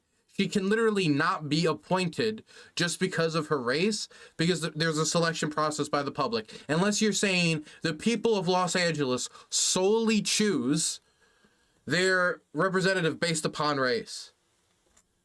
Race plays a part in every election. People voted against Obama because he was a black man, and they could not imagine voting for a black man. People certainly voted for Obama too because he was a black man and they wanted there to be a black president. There's an element that race plays in every election to some people on a personal level, because when you include everyone, including those who vote upon such qualities, even though that certainly isn't the main quality you should ever be looking at in any candidate to determine whether they should or should not hold a position. It should be how they will perform and the policies they want to implement, if they have the skill and the backing to do what they want to implement. But at the end of the day, these play a role. But if it is an elected official, it is by definition not a DEI hire because the people picked them. Unless you're saying the people of LA picked her just because of that, which is, again, insulting to the people of LA. LA taking a lot of tax today. How the hell did someone like that? She was democratically elected. Fine, Piers, I know. How does a democratically elected? I know. How was a democratically elected mayor a DEI hire? Let me tell you how that happens in Los Angeles. Because until this fire, actually, and this may change everything for the political dynamic of Los Angeles. If you live in LA, as much as I have for the last 20 years, you are living in woke central. By the way, every time there's a black politician now, and this is just how it is, if there's a black politician and they're in a scandal, and there's any reason to bring any question in about their performance, there's any reason to bring any question about how they're doing during a crisis, or how they performed during a debate, or how they dressed, or how they talked in an interview, or some thing about their youth or their record comes up, whatever it is, if it's going to be not becoming to a certain section of the country, the DI is also always going to be thrown out. Somebody could have a perfect record, mess up at the end, and it's going to be, well, I mean, you know, they got the position probably because it's discrediting to them as a person. It's discrediting, saying like, oh, that's basically you're reducing them down to nothing but their race. In your attempt to be race neutral, I feel like a lot of people slide into an area where they end up reducing people to nothing but their race. So every time somebody who's black does not perform to the expectations that everyone wants, they're just going to think, well, I mean, they were probably picked because, and now you're actually doing the very thing that you're accusing others of doing. You're not being race neutral, you're reducing them to their race. You're living in a place where a large number of the electorate literally would vote for people because of their skin colour and because of their gender. We've already, just from that thing I read out, established she's an absolute liar when it comes to what she promised in her campaigning and what she then did as mayor, in terms of getting on the first plane that came along to Ghana when she said she wouldn't leave America. So, to me, the DEI thing runs endemically through some of these places. LA has become a woke... What makes if she was a white woman and she had the same failures, would we be having the same conversation? If it was a white man? I mean, it's just like if they fall, it's because, well, they got this position because they were diverse. If I was the fall, or if Trump was the fall, it would just be because, well, they fell because they failed in that area. We got to be careful here because it risks making it so every single person who is not, anybody that could be considered quote unquote diverse could end up being reduced to the diversity by the very people who are pushing race neutrality, because again, they're looking through the world through an anti-DEI lens, which ends up bringing race into the conversation more often than not than I see even DEI doing, as we saw with the firefighter conversation and as we're seeing now with Karen Bass. DEI, I'm telling you. I'm going to be very clear. That You're is not understanding what... Let me be very clear to you first. What I'm saying is there are large numbers of... You're calling someone who is democratically elected a DEI hire. Let me finish. I'm telling you what I mean by that. She won as a democratically elected person. That is true. She's the mayor. However, I think a lot of people voted for her because she was a black woman, not because she's any good at her job. That's okay, but then what would we say about the people who voted against people because of their race or their religion? For example, Vivek, God votes against him because he was not a Christian. People voted a certain way during the Republican primary against Carly Fiorina because she was a woman. There might have been some people who voted for her because she was, but there's also people who voted against her because she was. Same thing comes to Barack Obama, him being a black man. Same thing is true about Harris being a woman, or Hillary being a woman, or, a Catholic president when that was a lot more taboo. Or, this is it goes back and forth. It'd be one thing if it was just to say that a bunch of unqualified people being propped up completely based upon nothing but solely their race. But it's another thing to say that people voted for them because of their race. People also voted against them because of their race. And a bunch of other factors got them over the top because they have other qualifications outside of their race. It's an LA woke problem. Do you have any evidence of that? Yeah. Look how incompetent she is. How many black See what people? I mean? It's literally just, hey, look, she failed, therefore she got picked because she's black. That is what it's going to be. Every time a black politician fails, every time a black politician stumbles, every time a black politician does anything wrong, it's going to be, wow, they got the position because they're black. That's why they're failing, because they're not performing as well as a white man would have in their position. Forgetting that LA politics has a long history of underperforming white men engaging in corruption or other scandals. Like, it's not like, oh my gosh, black people have brought corruption to a new level, or, oh, the underperformance. I mean, hey, for example, somebody going off and doing this over in Ghana, then coming back as the crisis is ongoing, that's not as bad as Ted Cruz going off, doing to Cancun as the crisis starts to develop, as it starts to happen, in order to get away with it, coming back and then getting reelected by his constituency. Do you think it would have been treated differently if he was a black man in the same district? Or if he was a woman, or if he was it's hard to say. It really is hard to say. But the idea that this is like something that we can boil down to this community and everybody's looking past it because she's a black woman, when Ted Cruz got away with an even worse situation and then won an election anyway, recently. Like, it isn't, and this isn't in like, oh, well, that was, so long. It wasn't that long ago. And he won an election not too long ago. He's going to be re-inaugurated very, very soon. How many black people have been mayor of LA? You say it's been decades of wokeness and skin color voting. How many black mayors have there been in the history of LA? And worse and worse. How many black mayors have there been in the history of LA, Piers? I'm telling you, in her case, I believe she is woefully incompetent, should never have got the job, and people voted for her because in their head, all they're getting told all day long in places like Los Angeles is DEI, DEI, DEI. That's all they hear about. What qualification was she lacking to be mayor? Have you watched her pronouncements? Have you watched her pronouncements? I've watched her for 12 years in Congress. By the way, if you ever talk about qualifications as a Trump supporter, I just want to throw out there that I'm going to be a little... I'm gonna raise an eyebrow or two. Because the whole argument has been for so long that the people with the qualifications are the ones that have done the damage, therefore we need people to go up there and burn down the qualifications. I've watched her advance legislation. I've watched her have political experience prior to joining the U.S. Congress and being a standing member of Congress. She's qualified. You may not like...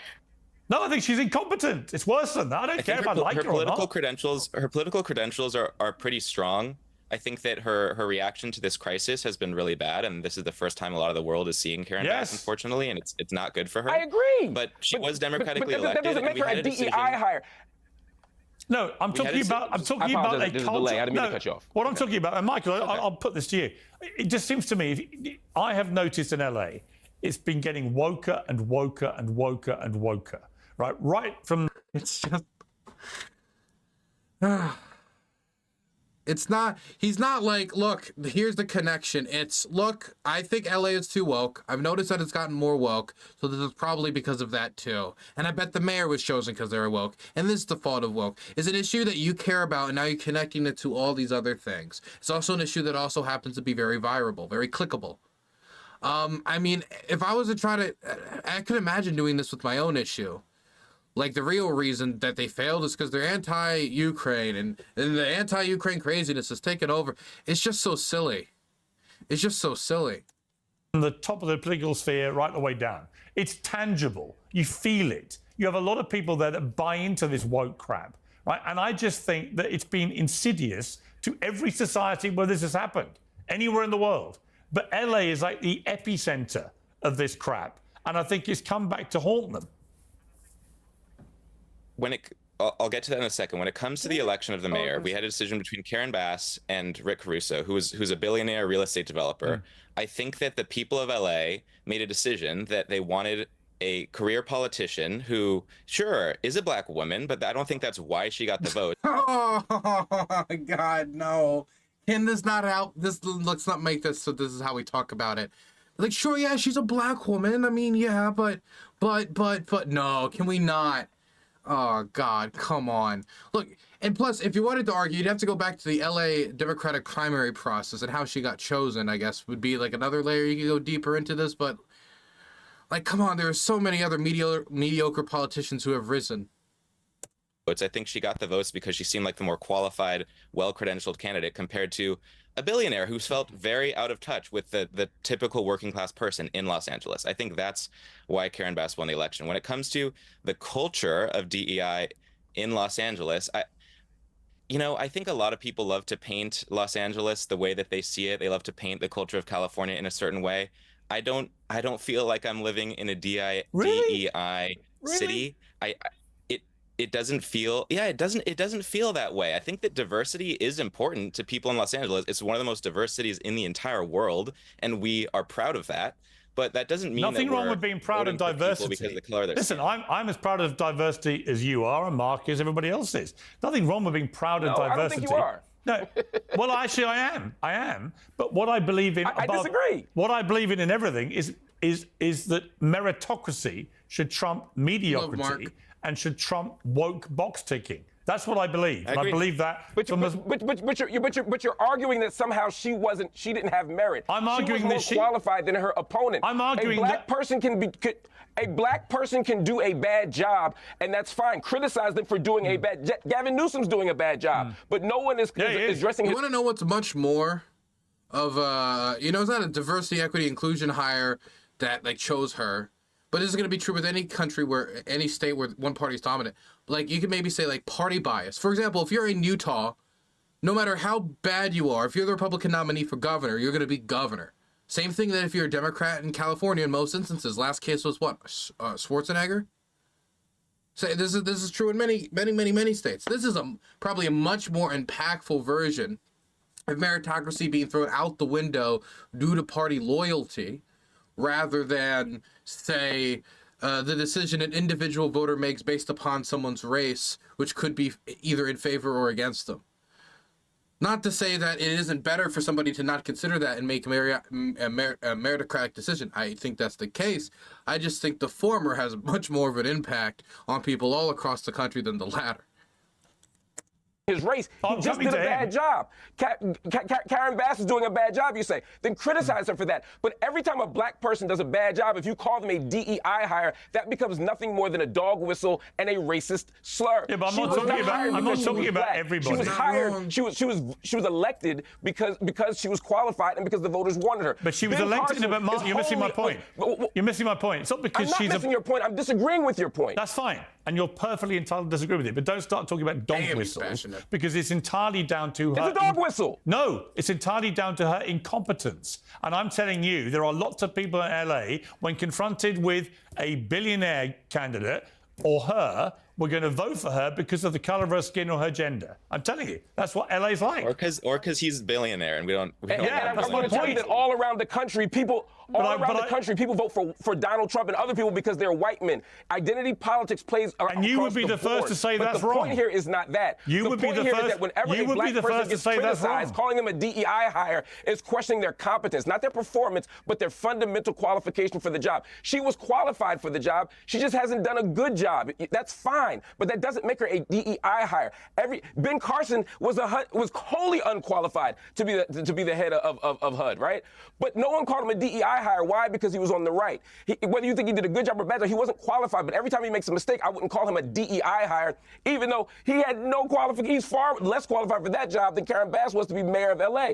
You have to understand here that DEI hire is itself a dog whistle when it's weaponized against black and brown people and women and trans folk and queer folk. Whenever you don't like the job they do, it says they're unqualified. I hear what you're saying, but you also have to recognize that this relentless woke bullshit has actually turned large numbers of people into people I just don't even recognize as having a brain, where they literally buy into all this stuff. They walk around and their first thought is diversity, equity, inclusion should... Charlie Kirk went on his show and said that he's scared when he sees he has a black pilot because DEI has scared him so much. He's scared of black pilots. Whatever possible negative effect these programs even have, you should not be reacting that way to black people. You should not. So I would say that, sometimes the panic is not worth the crisis, even if that's to say this is a crisis. And sometimes the panic can actually be worse than the crisis. Actually be a priority over any meritocracy. They genuinely believe that. That's not what And at anyone that has point, ever argued. At that point, Piers, society starts to that's not true. fragment. Piers, that's not true. What I'm saying is, it is true. DEI initiatives begin from the premise. Reminder. 34 minutes in, the topic is the LA wildfires. We're now talking about whether an elected candidate was a DEI hire rather than water conservation efforts. That people who are qualified are being left and locked out of the room. I know the premise. When we advocate for people I know the premise, Marc. No, but that's not... Yeah, but hang on. I understand the you premise say of you know being the woke. premise, but what you just did to the... You're missing the point. The premise what you of just being... did to the audience was make it seem as if they weren't operating from that Well, assumption. the premise of being woke, right, was originally that you would raise awareness for social and racial injustice. I agree with that. By that criteria, I'm woke. That is not what woke became. Woke became a form of censorious virtue-signaling fascism. And what we're seeing now is the very rapid, actually, disintegration of wokeism because people have woken up to it. And what I hope is that people like the people of Los Angeles who've seen their city getting ravaged by this crap wake up, smell the cappuccino, and vote according to reality and not to what they think they should be doing based on things like... Forget about climate change. Forget about unchecked capitalism. All those things are important. Because they'll burn your city Let me down. bring in Jillian, who's been shaking her head. Jillian? Well, here's the reason... I appreciate that Marc Lamont-Hill, he just like stands down. 10 toes down, he digs in, and if you push him, he will make sure to dig his heels into the soil to make sure every push has resistance. I appreciate somebody who can like, come on this network and like not go out there and just like oppose you mindlessly on everything you say, but you know, go in there and when you get pushed on something like this, you don't back down or like halfway compromise. You're like, no, I disagree. No, don't pretend that we're looking at this differently. I disagree with you. I think you're wrong. I think in particular, people are targeting this issue. There are two quantifiable moments that are pretty outrageous. So the first one is, I believe it was Kristen Larson who said, hey, you know, you're worried about me pulling your husband out of a fire. Well, then he got himself in the wrong place. She should have been swiftly fired for that statement. Yeah. Regardless of her color or her gender. Yeah. That was an outrageous thing to say. I don't care if she was a white man. If crazy. a white man said something like, well, you're white. It is a crazy thing to say. Got herself into the wrong place, we would all be outraged. She should have been fired, and now we have to ask ourselves why she wasn't fired. And then the next thing is the lady, I think her name... You know, I'm generally trying to be forgiving, but it is a wild thing to say. She shouldn't have said that. Ms. Janice Quinones, who was in charge of making sure that reservoir on the Palisades was full, was caught in an interview saying that her top priority was DEI. Yeah. Legitimately verbatim a quote. And I think that is that is silly. Exactly what Piers is talking about. I can't speak to Karen Bass or It's a how mindset. qualified she was or she wasn't because I'm no longer a California resident, so I didn't vote for her. I didn't do my homework on her. And I do agree that regardless of DEI, she's doing a crap job, and regardless of Republican or Democrat, Newsom sucks. He is the worst, and he has been the worst forever since 2018 when he got the job in 2019 and how he's run the state since then. He sucks. But there are two very clear examples of what Piers is speaking about. Yeah. Amala, I want to play a clip of Gavin Newsom who keeps smirking.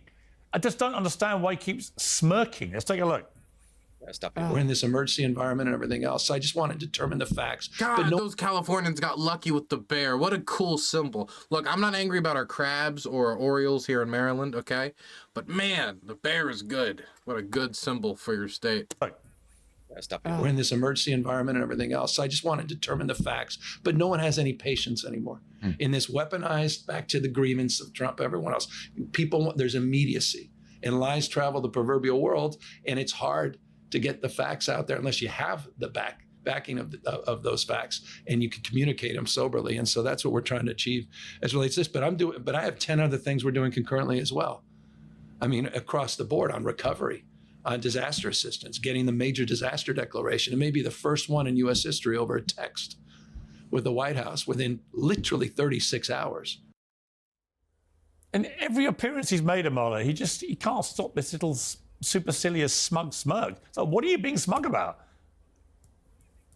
Right. Yeah. I'm not sure what's actually going on there. And I have seen him smirking in other interviews where he's talking about reimagining LA and the plan that he already has for the city. So we'll see what that actually looks like. And quickly, to the point of DEI, for Marc and Michael, we don't have to call them DEI hires. They call themselves DEI hires. When we got this fire chief rolled out, she wasn't rolled out as a woman with 22 years experience as a firefighter and an engineer. She was rolled out as a woman who's lesbian. The very same for the assistant fire chief who says she won't pull a man out of a fire. I'm just imagining she's walking up to the stand at the first firefighting, like she's introducing herself to the public. Hello, I love women, mostly BBWs. Any questions? I mean, like, look, I think the PR, like, I think they lean into it. It gets cringe. I think saying that it's your top priority in any situation when you're a firefighting department is pretty silly. I think maybe in the fallout of a scandal, a racism scandal, and a sexual harassment scandal, saying something like that reflexively makes sense. Definitely when communicating to a public who does not trust you in that issue when you're in the most diverse city in the world. But I still do not think that this proves that having black firemen, that we had underperforming black firemen or a woman elected based upon her race in such a way that makes her mediocrity so disgusting in a way that it could only be explained away through her being like I feel like there's very small areas where you could try to like give out like 20 branches to try to be charitable to them, but like 90% of this conversation has been about absolute nonsense with like 10% based on water conservation efforts that actually could be somewhat useful. And again, this topic is LA wildfires. LA wildfires. The very same for Quinones, who Jillian was just speaking about. We don't have to call them diversity, equity, and inclusion hires. They will do that themselves. Yeah, and I think, Amala, the point I was trying to make to Marc, where I'm not quite sure he grasped what I was getting at, is that large swathes of the electorate in LA, I think, have been contaminated by this woke virus. And they start to think that DEI has to be the be-all and end-all of everything. And they start to vote accordingly. Yeah, absolutely. I mean, we are seeing a culture that's been created in this city where we're pushing forward these initiatives. If I took 1,000 California residents and I showed them a photo of a white man and a black woman with giving them no qualifications, no idea about their education, and no idea about the job that they'd be going into, they would pick the black woman. Let's be honest. Well, what the fuck are these crazy ass, like wild statements? These crazy sweeping statements. Their clothing would probably have a determination on it. I think, you know, they're how they look, how they're spot, if they're ugly or not. Like there's a million different things that would determine it. Race could have a factor in certain voters. That is true either way. But like the way she's describing the residents of LA is like people go like, okay, sir, I understand that we're trying to like choose a new mayor, but like what shade of black is he? Like, can we, we're from the darker caucus. Could we get someone in the lighter caucus? Like, this is not their main issue when they're going out to vote. It's not. But the way that they're talking about it is they're it's almost to a point where they're like completely removing the agency of these people, as if like all of Los Angeles politics runs like on like prison race gang rules. Honest about where the culture has been set in this city and look around to see that the city is also on fire. Okay, let me bring Michael. Can I just say one? Yeah. It just might be worth knowing that for the last 3 decades, there have literally been hundreds of scientific studies that have done the very thing you're talking about, usually through resumes.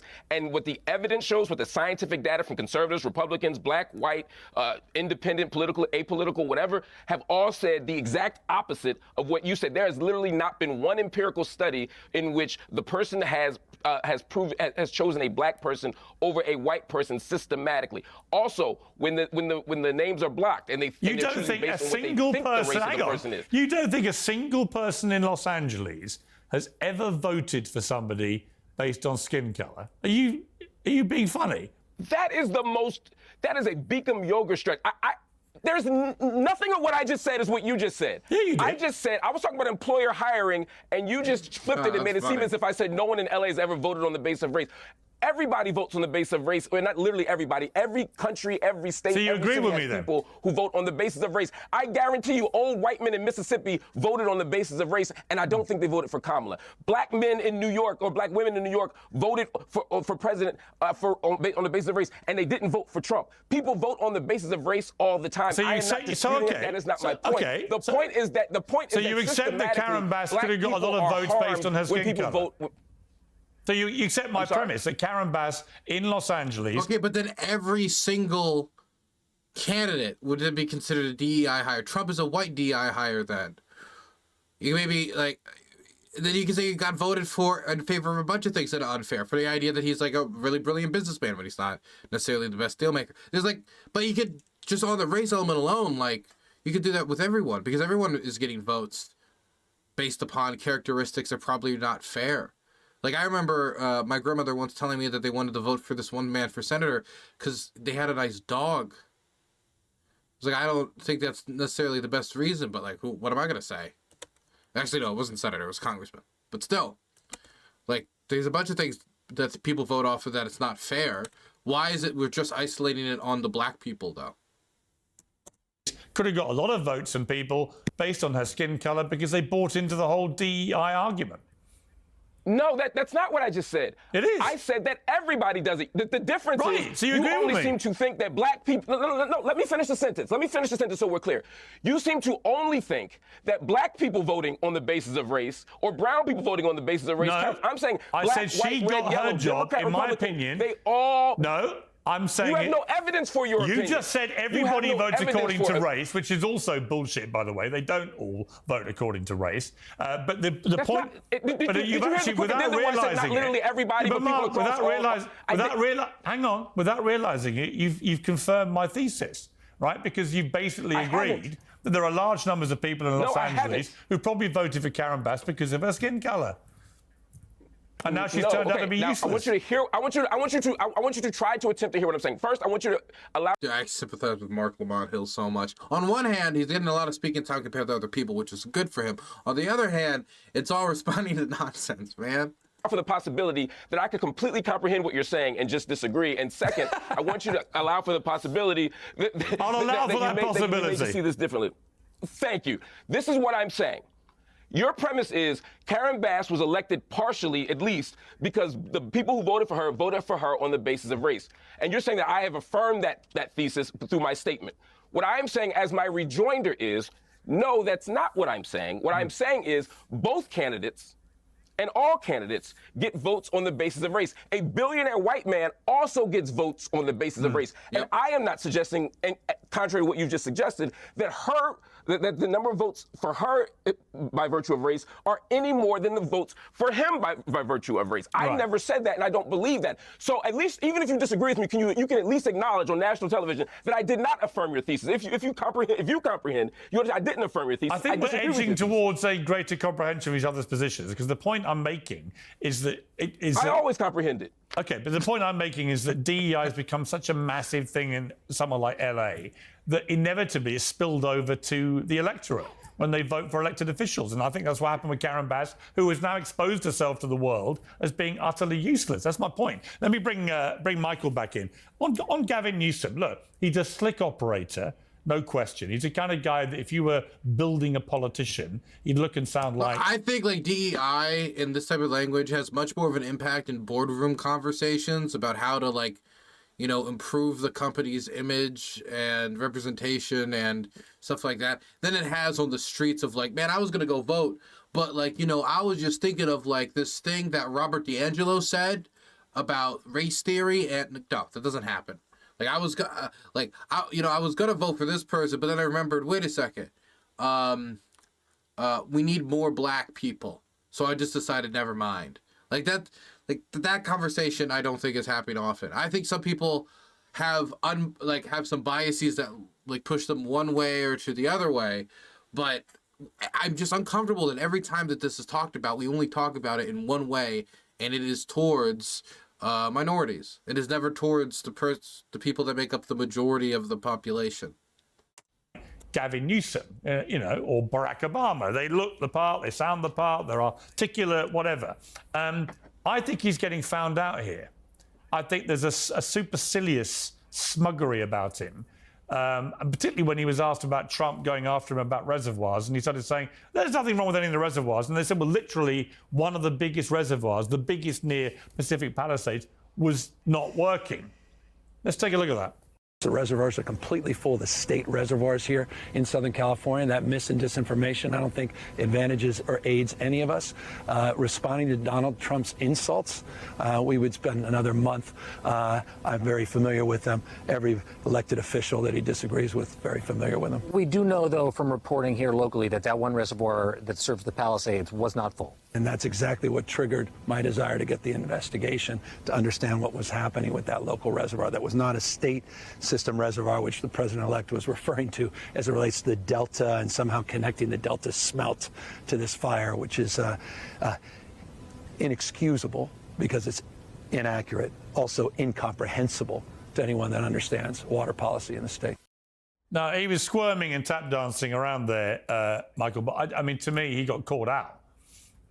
Okay, what about, we're focusing on Gavin here, and we can talk about more investment in firefighting, boom. These are all things we could say this government could have done better. What he said there about the Delta smelt is completely true. Trump said that a tiny little fish that's basically extinct that exists in a very small area, which restricts construction to certain work projects, and is like a big, like, conservative, like, issue with liberals in the area about conservation and human, economic activity in the area. He's saying that those restrictions stopped firefighting in some capacity. That is not true. That is taking an environmental wedge issue and saying that it costs people's lives and is misinforming people about a crisis. He did the same thing about the water declaration that he lied about. And, he also was not really telling the truth exactly about water running out and the way he was talking about it as an infrastructural issue. When Gavin talks about that, why is that not getting any mention about that misinformation? Why didn't it get a mention earlier? This segment is called Newsom versus Trump. How much time are we going to actually spend here talking about that misinformation if it's Newsom versus Trump? Okay, we'll see. Yeah, I think he did get called out there because one of the reservoirs was empty and it shouldn't have been empty, and it was empty because it fixed to the cover that should have taken a week ended up taking more than a year and costing way too much. And this is an issue with, I think, the way that we spend money and the way that we manage projects in the state, and that needs to get fixed. But I'm glad that's the focus, because there's so many other things being brought into this conversation that I think are distractions. I think, the fact we're debating whether Karen Bass got elected because she's a black woman is frustrating. I think Gavin Newsom is reasonably frustrated about the smelt and the way that Donald Trump tried to blame the water shortage in California on this like endangered species, which is not correct. I think that what we should be talking about is, why wasn't the reservoir full? Reservoir full. Thank you. That's hard to say. Why weren't we ready for this fire? And how do we hold our government officials accountable?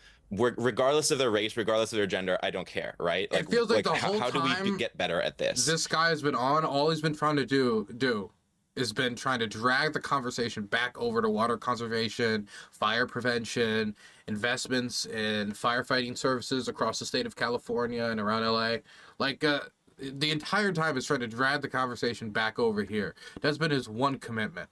I appreciate that a lot. And I think that is a question that we really ought to be talking more about. And I appreciate Jillian for bringing up at the beginning of this conversation the fact that we should be doing controlled burns, the fact that we should be doing brush clearance, the fact that we should be hardening our structures so that wildfires don't spread so quickly in this city, where wildfires are endemic and they are going to happen again. But here's the point I'd make to you, Michael. Here's the point I'd make back, is that I don't think you can divorce the two things. I don't think you can divorce the politicking that's gone on in the election of certain officials and the incompetence we now see laid bare. You can't divorce that from that, because ultimately these decisions get taken by elected officials. It's all interwoven. You need very, very good people to run a city like Los Angeles. You don't need someone like Karen Bass, in my opinion, as an Angelino half the time. Well, Gavin Newsom is white and privileged as it gets. He certainly wasn't a DEI hire, and he's the tip of the spear here. And he is responsible for so much of this catastrophe. I could point to specific bills in California that passed the entire state's legislature to manage forestry that he personally vetoed and said, well, you know, I'm worried about the ongoing cost. Well, how much is this going to cost to fix the state? You're going to pass it on to the taxpayers across the country? I mean, we know for a fact that fire breaks work, and I'll give you a perfect example. Yes, that's what we're going to have to do to some extent. That when one state in the union is hit with disaster, the rest of the union comes to the aid of American citizens. There's $27 billion in FEMA, which Trump also lied about. But there's $27 billion in FEMA. That's not going to be enough to fix everything. That can be some to help now. More should be allocated in the next administration to help the people in California. Yes, just like there was funds allocated to help the people in North Carolina, just like there should be bipartisan funds allocated to people in disaster relief scenarios. If you want to say, hey, look, this has to be spent on, you know, fire prevention and infrastructure and not like DEI. If you want to make a show of that, do that. Sure. No one will care as long as you just pass it without problem and you don't delay it for show or for political concessions and we keep it nonpartisan. Because if we make it partisan, then it's just going to not only delay getting aid to people who are losing their homes, but it's going to do this in perpetuity. Because do not think that the Democrats will just forever stand still as their communities are left to rot and aid is not assisting them. If they see an opportunity to get back at the opposition and there's a hurricane that hits a state and people are drowning, people are dying, if you don't think they might not say, wait, you need to make sure that your state, which is one of the most dependent on federal assistance in the country, actually majority of states that are largely dependent on federal aid are red states, so there's a lot of areas where this could happen. And until we find a way for you to better manage that and you're less of a burden on our state or other states, then, you know, we can talk about this. Or when you better manage this aspect of it, and whether or not there might be some kernels of truth in the critiques that are being thrown immediately before even investigations have been launched, this is going to delay the response time. This is going to delay rebuilding. This is going to delay aid. This is going to delay helping American citizens. And they're going to be the victims of partisan political games. And I don't like that at all. That scares me. Example, because the fire stopped in northern Malibu where it had already burned. That's why you do controlled burns. We know that it works. It just worked in these conditions where it already burned. And there are so many different issues with how water is mismanaged. Why haven't we built any of those new reservoirs that were commissioned in 2014 under Proposition 1? Not one of those reservoirs is complete. And you can point to all of this red tape, but now he says, I'm going to cut through all of this red tape and make sure all this stuff gets done. Well, why haven't you previously? This is not this guy's first rodeo. We have a fire every single year. And the one where I lost my home in 2018 was catastrophic. And let me say one more thing about that, just to really shine a light on this guy's negligence. PG&E was responsible for that fire. This is a privately owned utility company that had equipment on power lines that was 100 years old. They donated to his gubernatorial campaign in 2018. When he was elected in 2019, he facilitated their ability to walk away scot-free. I cannot tell you how many people... Trump. Gavin Newsom has done some, obvious back scratching with donors. Another example would be the $15 minimum wage increase, except for different, for example, fast food places and different eating establishments. Like, oh my gosh, you're going to actually pay $15. Well, it was to help these workers get wages. He made an exception for this rule, this new wage rule, for eateries that have bakeries attached. And I was like, that's a very specific exemption. A big donor to his campaign was the CEO of Panera Bread. So he engaged in this type of back scratching. He does. People died, how many people lost their homes. No infrastructure has been updated. I could go on and on and on about this guy, and he isn't a DEI hire, so I can kind of play both sides of this argument, and this is where I kind of defer back to, let's look at what the hell needs to change, period. Yeah, Amala, there's a clip of Donald Trump appearing with Newsom from 2018 in a California forest. Let's take a look at this. President of Finland, and he said we have a much different, we're a forest nation. He called it a forest nation. And they spend a lot of time on raking and cleaning and doing things, and they don't have any problem. And when it is, it's a very small problem. So I know everybody's looking at that, to that end, and it's going to work out. I mean, he was right, wasn't he, Amala? Yeah, it seems like Donald Trump has been right on several occasions in looking at California and specifically Los Angeles and sort of predicting. What does this mean, though, when you say he was right? That he referenced that Finland has good fire prevention and forest management policies, and he was just saying, oh, they're pretty good at that. And he said that next to Gavin Newsom and the fire. Like, yes, that means, I mean, there's an emphasis that fire prevention is important. I guess you could say he was right on the idea that fire prevention is important. But if you were to ask him, like, okay, what type of stuff should we invest in here? I don't know he would be able to go any further than that. But Trump is right on the issue of fire prevention being important. What was going to happen here. And what's devastating is that we can find so much evidence of people predicting this exact thing taking place. And yet it seems as though... Also, I'd like to throw out there, and this might be kind of important, the reason why I care about the little details of how fire prevention would work is because Finland is a lot different than California. In Finland, and I was there not too long ago, it's very cold, not very hot in January. And the idea of it being that dry with the 100-mile-per-hour winds, and the same conditions would not be felt in Finland. That's not to say that they don't do fire prevention or fire management. I'm just to say that the solution would require a different type of fire prevention strategies. Nothing was done. I got the opportunity to go into the Palisades to see what has happened on the other end of these fires. It is absolutely devastating. Yeah. But what's important is that our communities have really come together. I mean, first responders, shout out to every single one of you that has shown up to fight these fires. And the community members, the people who are living in these houses, who stayed to fight and to keep their property and to help others around them. It seems as though our regular citizens and our first responders, people who we would consider lower on the rungs of leadership, have really done better than anybody else in this city. It's weird to give Trump praise for being right while not acknowledging any of the lies he said that were directly addressed even by Gavin Newsom in the clips that were being shown. It feels a little weird, doesn't it? And yeah, as we saw in that clip, the fact that we could have seen this coming and we knew exactly what to do to prevent the devastation that we've seen is just harrowing. Yeah. Marc, a couple of issues, obviously, which are slightly detached from this, but are going to come into play. One is the talk about things like the Oscars, the Olympics in LA and so on, huge events where LA would be the center of global attention. Some people thinking the Oscars should be put off now, that maybe the Olympics might be jarring with people spending all that money on a huge event like that. I've got to say, I don't agree with that. I think that actually it's a great chance for LA to show its back on its feet and do what they do best. But what do you think?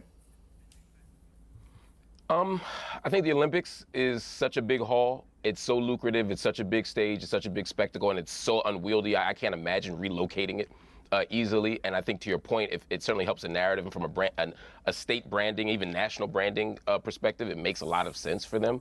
The Oscars, I could live with seeing the Oscars in New York. I could live with seeing the Oscars. I don't need to hear about the Oscars or any more of this. Did climate change play a role? Let's get to that. We can get to this question right here. This is, I think, one of the more important questions. And then we'll leave when Adam Corolla joins, because I do not care about Adam Corolla. Not a debate about whether climate... Michael, I want to end on just with climate change quickly, because not a debate about whether climate change has played a factor here. I mean, I only know that LA has gone through a lot of periods in its existence. We had very dry periods, then very wet periods, but almost uniquely, in the last 3 years, it had 2 very wet winters. And then this year, it was quite wet and then suddenly incredibly dry. And the theory is that this has led to a lot of extra vegetation, then getting very, very dry, and that acting like a gigantic reinforced tinderbox when this fire came with the Santa Anas. How much of that do you think is connected directly to climate change? I think that's the direct result of climate change. What climate change does is it makes weather patterns more extreme. So I'm glad you mentioned last winter, because last winter we had an incredible amount of rain. It was actually, we had a hurricane last year. It was the first time Dude, the woman in the middle. eyes glossed over immediately when he said the climate change. Connected directly to climate change. I think that's the direct result of climate change. What climate change does is it makes weather patterns more extreme. So I'm glad you mentioned last winter, because last winter we had an incredible amount of rain. It was actually, we had a hurricane last year. It was the first time I've ever seen a hurricane in LA, and I've been here my entire life. And then we had 8 months of drought.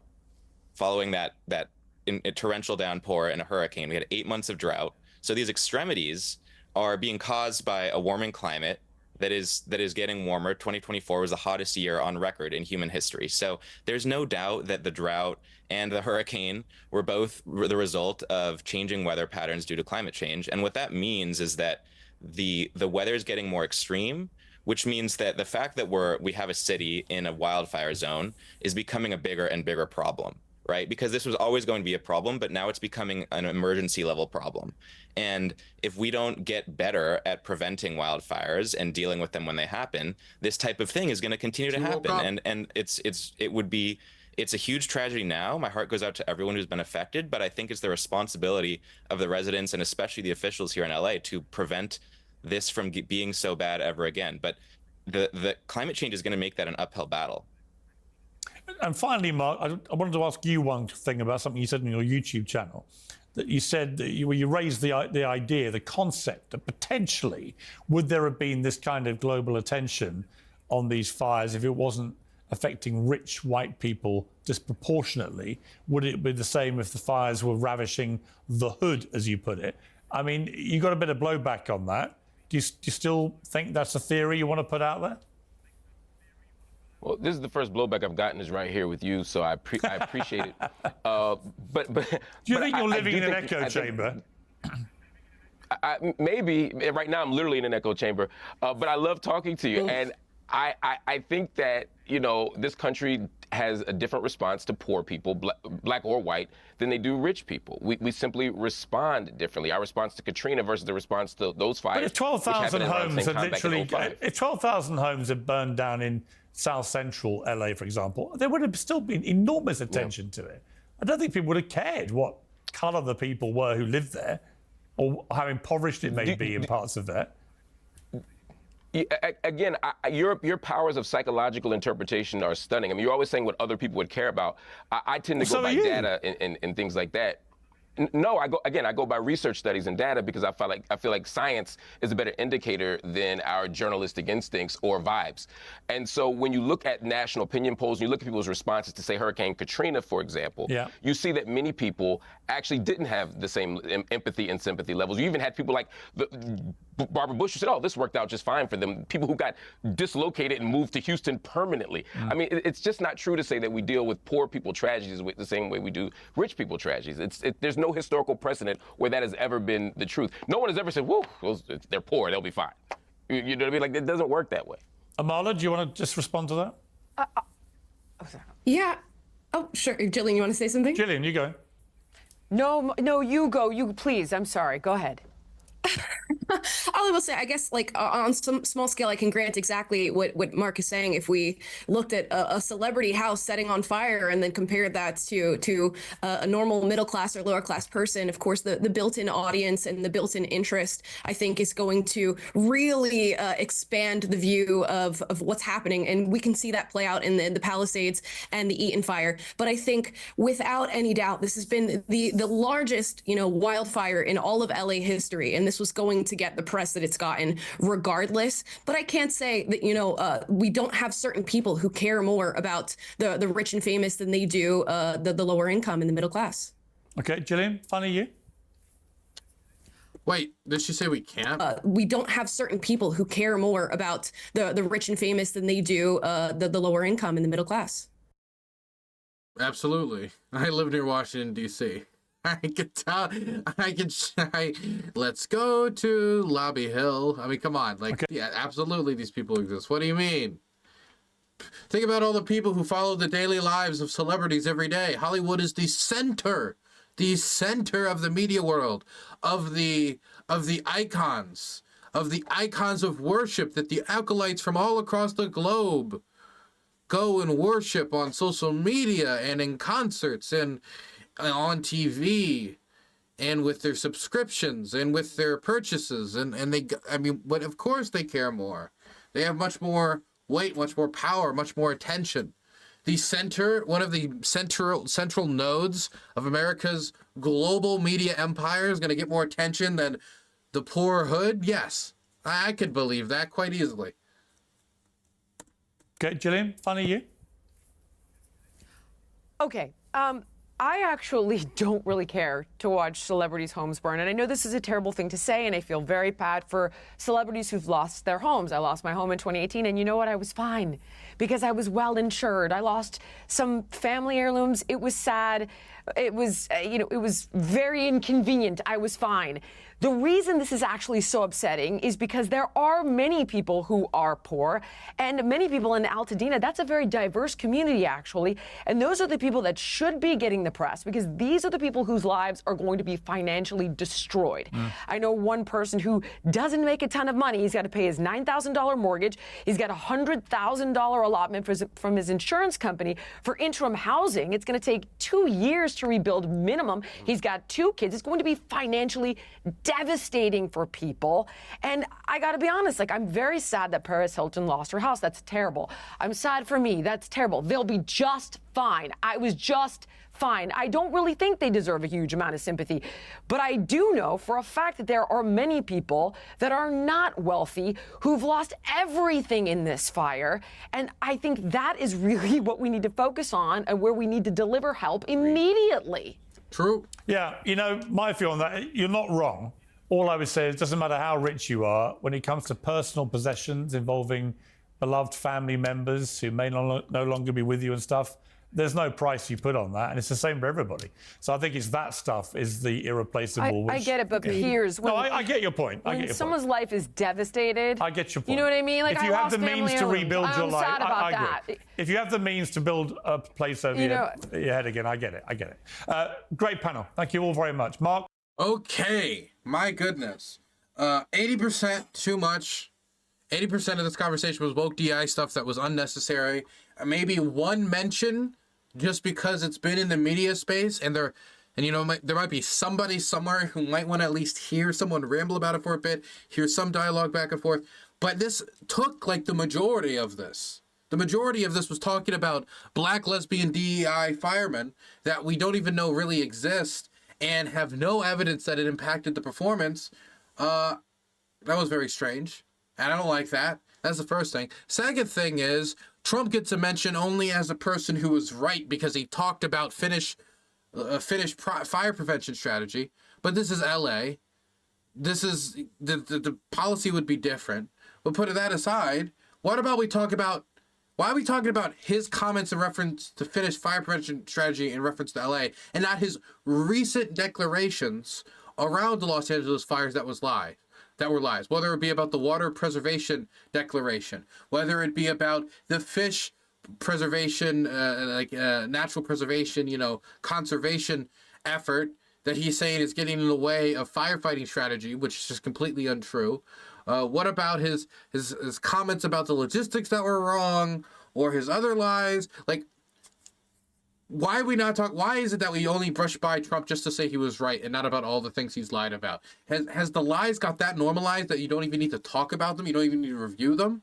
I mean, and the reason why I really give them no credit around this is because Gavin Newsom and the clips that they just played in front of not only Piers, but also his 4 guests, Newsom even mentioned some of this, and he just says, oh, Newsom's squirming around and doesn't even mention it and moves on. Which, fair enough if you want to hold Newsom's feet to the fire, but Piers is always telling his guests how he's not like a Trump sycophant, how he's not buttering up to Trump, even though everything post-election has been, it seems like the liberals are wrong. Trump's actually reading the voice of the people, and it hasn't been anything questioning the incoming administration on their lies and deceit, which is the one thing that Trump has always polled worse than his Democratic opponent. But whether it was Harris or if it was Biden, he always polled worse on the truth. And there's no question about it. And so I don't like the non-mention there. That's also pretty bad. I think Marc Lamont-Hill is a shine-out star here. I also think the guy on the right here, the far right of the screen, he performed well. I appreciate him constantly trying to drag the conversation back to something of substance. And I think he expressed my frustration well as, you know, trying to keep it on substance well. And I think the woman to the right of Piers, at the end here, we found some agreement. But, yeah, I got nothing else to say about this. Frustrating. Frustrating, that's for sure. That is for sure. That is for sure.